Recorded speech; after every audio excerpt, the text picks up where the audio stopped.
Hello, students. I have come from far away to help you get into the text. We're going to see what Jesus is up to today. See, I was raised by some missionarios in South America.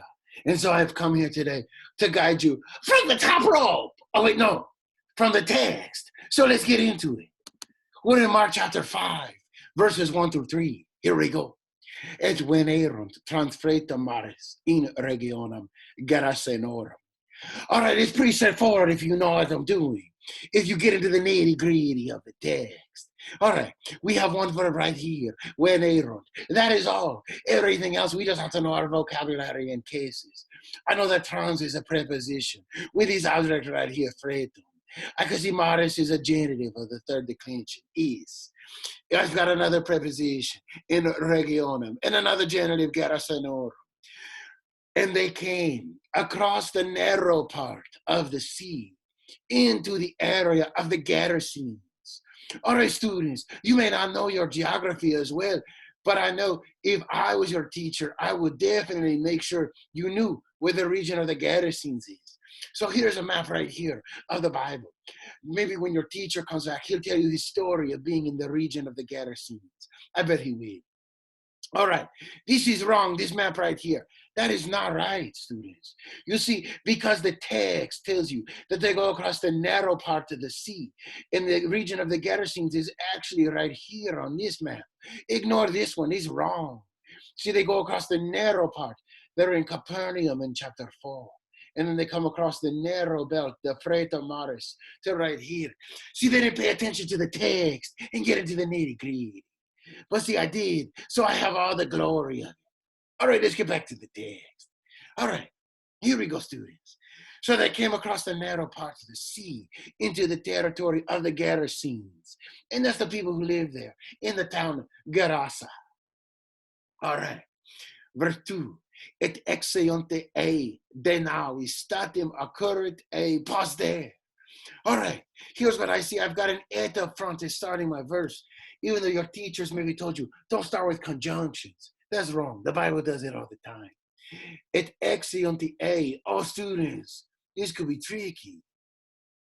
This could be very tricky. See, we've got here a dative. Oh, look at this. Occurrit e.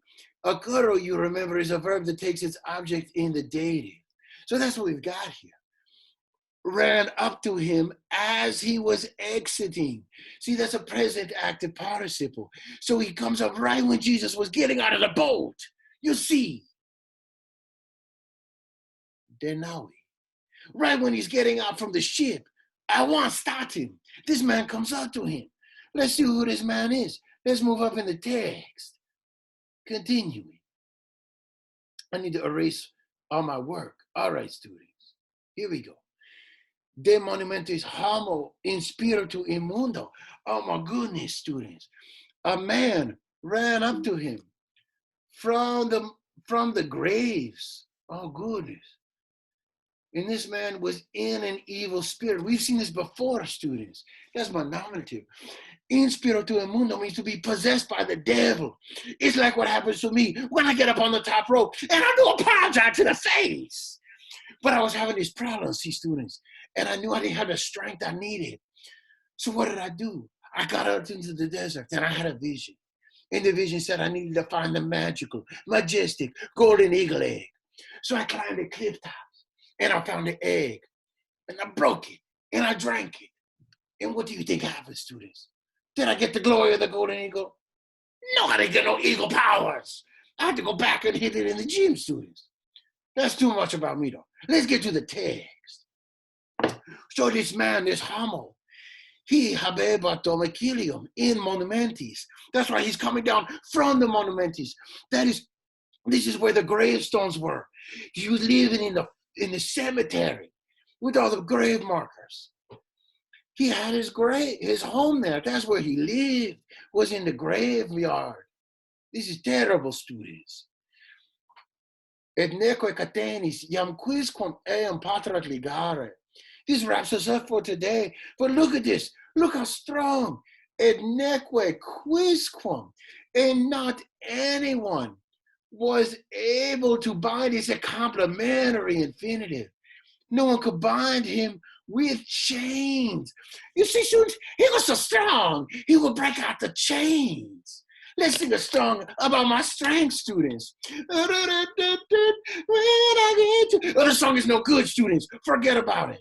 All right, that leaves us all for today. It's a pretty short and straightforward translation, but next time it's going to be more difficult. Like my next match could be more difficult. I'll leave you there, students. Keep making sure that you're paying attention to the nitty-gritty of the text. Goodbye.